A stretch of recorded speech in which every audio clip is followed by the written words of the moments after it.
भीड़ के सामने एक अल्पाका धीरे धीरे आगे बढ़ा। अगले ही पल उसके पैर दोनों तरफ की भारी दीवार के पैनलों में फंसकर कुचल गए। यहाँ नियम था, जो भी चीज 4 किलो से भारी होगी और जमीन पर पैर रखेगी वो मर जाएगी। तभी महान आविष्कारक लियोनार्डो दा विंची ने एक योजना बनाई। उन्होंने गियर और पुर्जे जोड़कर इतिहास की पहली 4 किलो की हल्की गाड़ी बना दी। दा विंची ने उसके स्प्रिंग को घुमाया और उसे सामने रखी मशीन की तरफ मोड़ दिया। गाड़ी जैसे ही चली सबकी सांसें रुक गईं। वो लगभग मंजिल पर पहुंच ही रही थी कि अचानक सामने ऊपर की तरफ ढलान आ गया। दा विंची ने अपनी जान जोखिम में डालकर गाड़ी का स्प्रिंग और तेज कर दिया और उसे आगे धकेल दिया। गाड़ी के पीछे लगे रॉकर ने पत्थर के दरवाजे के बीच में जोर से चोट की। 1000 साल पुराना दरवाजा पहली बार खुल गया। सब लोग दा विंची की अद्भुत समझदारी देखकर दंग रह गए। जैसे ही पहला सैनिक भाग्य आजमाने के लिए अंदर गया, बाकी सैनिक भी उसके पीछे पीछे दूसरी मंजिल पर पहुंच गए। दूसरी मंजिल पर नई चुनौती थी। पत्थर की पटिया पर 100 की होल्स थे। इनमें से सिर्फ एक सही चाबी का छेद था। अगर गलत छेद में जाती तो तंत्र चालू हो जाता और सभी खाई में गिर जाते। दा विंची ने गौर से देखा की होल्स सम संख्या में बने थे। बाकियों के बीच सिर्फ एक छेद अलग दिख रहा था। उन्होंने जल्दी से चाबी डाली और घुमा दी, लेकिन अचानक दीवार हिली और गहरा पानी फूट पड़ा। जिस पुल पर दा विंची खड़े थे वो अचानक पीछे खिसकने लगा। अगर ये चलता रहा तो ऊपर खड़े सब लोग मौत के मुंह में समा जाते। पुजारिन डरकर पीछे कूद गई, लेकिन दा विंची ने जाने से इनकार कर दिया। वो इस तल के खजाने को पाने के लिए दृढ़ थे। उन्होंने देखा हर की होल पर दिल का निशान था। दा विंची ने फिर से चाबी डाली, लेकिन तंत्र और भी तेज चालू हो गया। अचानक उन्हें ध्यान आया हर पंक्ति में छेदों की संख्या अभाज्य संख्या थी। सभी का जोड़ 100 था, जबकि 100 अभाज्य नहीं है। 101 है, मतलब वहाँ एक छिपा हुआ छेद भी है। दा विंची ने अपनी जान जोखिम में डालकर नीचे रेंगना शुरू किया। आखिरकार उन्होंने 100 पहला छिपा हुआ छेद ढूंढ निकाला और चाबी घुमा दी। तुरंत ही तंत्र बंद हो गया। जैसे ही दरवाजा खुला, अंदर का खजाना देखकर दा विंची खुशी से झूम उठे। लेकिन आखिरी रक्षा पंक्ति में 2 चाबियां थीं। संयोग से चाबी 2 हिस्सों में बंट सकती थी।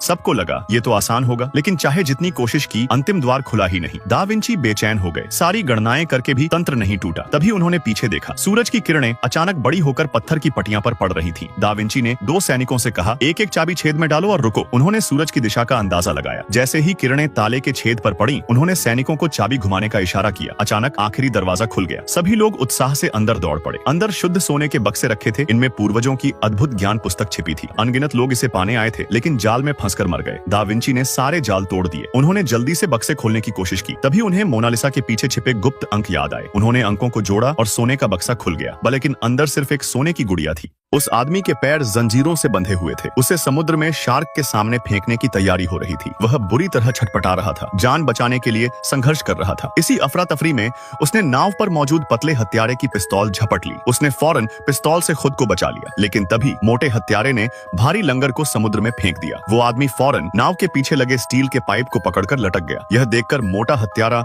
उसे लात मारने के लिए आगे बढ़ा, लेकिन उस आदमी ने झट से उसकी टांग में गोली मार दी। उधर पतले हत्यारे का कान भी फट गया था। दोनों हत्यारे दर्द से तड़पते हुए जमीन पर गिर पड़े। अब वो आदमी नाव पर चढ़ने की कोशिश कर